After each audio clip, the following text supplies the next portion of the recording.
I spent 9 years as an NSA operations officer. We ran cyberwar scenarios that most civilians will never see. What I'm about to tell you contradicts everything you've been taught. And the scariest part is that these attacks are already embedded in critical infrastructure. During classified exercises, I saw the real timeline. The first 48 hours are not what civilians imagine. Most people think cyberwar is about hackers, leaked data, and stolen passwords. That's surface level. Real cyberwar targets physical infrastructure through digital systems, killing more people through cascading failures than through direct attacks. When cyberwar begins, your digital life disappears in minutes. People assume it means slow internet or frozen accounts. NSA analysis shows the opposite. Modern cyberwar hits banking systems, communications networks, and identity databases at the same time. Within 15 minutes of a coordinated attack, ATMs stop working, credit cards are declined, and banking websites go offline. Financial infrastructure operates on interconnected networks with critical single points of failure. Take down a few key data centers, and most banking activity stops. Disrupt DNS systems, and the internet becomes unusable. Disable cellular authentication, and phones turn into non-functional devices. Your money exists only as database entries. Without access to those databases, you have no access to your funds. No withdrawals, no purchases, no transfers, and no way to prove your balance. Even though the numbers technically still exist somewhere offline, identity collapses at the same time. Driver's licenses, passports, medical records, property ownership, and social security systems all rely on digital authentication. When those systems fail, you cannot prove who you are, what you own, or what services you are entitled to. Digital identity simply stops functioning. Infrastructure failure follows immediately through automation. Civilians assume infrastructure is manually controlled by humans. In reality, modern systems are almost entirely automated. Power grids, water treatment facilities, traffic control systems, and fuel pipelines are all managed by network computers. A cyber attack doesn't need to destroy equipment. It only needs to convince the system to destroy itself. Commands sent through compromised networks instruct power plants to shut down, overload, or misoperate. Water treatment facilities can be given chemical mix commands that create dangerous output. Traffic systems can be instructed to maximize congestion and block emergency response routes. These attacks are usually prepositioned months in advance, lying dormant until activated. When cyberwar begins, everything fails at once. Not one city, but dozens. Not one system, but all of them simultaneously. Your phone then stops being a communication tool and becomes a surveillance device. It's publicly known that phones track location. What's classified is how easily cameras and microphones can be activated remotely without user knowledge. Even when a phone appears powered off, it can still transmit audio, video, and location data if the battery remains connected. During cyberwar, phones are also used for target designation.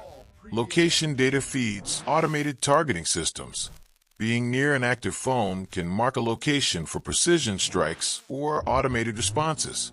Any secure position becomes compromised within minutes if a phone is present and powered. At the same time, the internet becomes a weapon against the population. Instead of being shut down, it is weaponized. False information spreads faster than truth. Fake evacuation routes direct people into danger zones. Deepfake videos impersonate authorities and issue contradictory commands. The result is paralysis. People freeze, unable to determine what is real, while threats escalate. Medical systems fail completely shortly after. Modern hospitals rely on electronic medical records, digital pharmacy systems, and internet-connected medical devices. Within hours, patient records become inaccessible. Doctors lose access to medication histories, allergies, and treatment plans. Pharmacy systems stop functioning. Within half a day, network medical equipment shuts down because authorization systems are unreachable. Hospitals revert to extremely limited manual care and quickly become overwhelmed. Vehicles then become liabilities instead of escape tools. Modern cars are computers on wheels, controlled by software and connected through wireless systems. Vehicles manufactured in recent years can be remotely disabled. Engines can be shut off, doors locked, and transmissions frozen. Roads become blocked not by traffic, but by immobilized vehicles. Emergency services can't move. Evacuations fail. Recovery is not measured in weeks or months. Internal NSA planning assumes recovery from a major cyberwar takes years. Every compromised system must be physically replaced, not patched. Trust in digital systems collapses. Banking, identity verification, communications, and legal processes revert to physical, in-person methods. Paper becomes the only trusted record. Society is forced to function without reliable digital infrastructure for an extended period. What most civilians never consider is the psychological impact of this kind of collapse.